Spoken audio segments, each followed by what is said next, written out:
balik rin natin, Robin, paano kung werewolf pala? Si Angela, anong gagawin mo?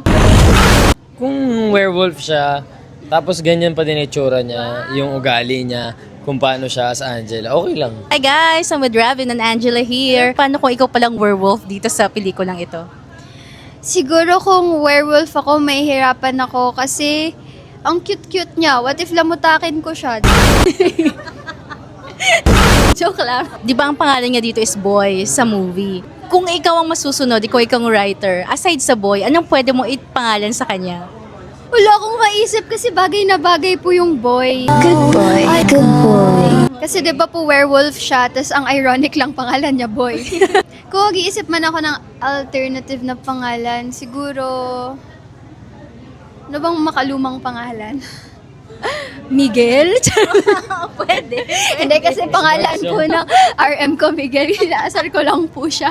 Hindi, boy po talaga. Boy, Sorry boy, po, boy. wala akong maisip na iba. How about you, Robin? Aside sa Boy, ano pang gusto mong itawag sa'yo dito sa pelikulang ito? Carlos Santino.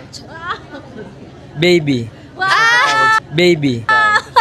Kung siya tatawag, Galing good. ah. Good one, good one. Good one, good one. Hi everyone! Iniimbitahan po namin kayong manood ng A Werewolf Boy. In cinemas nationwide po. Salamat! Salamat!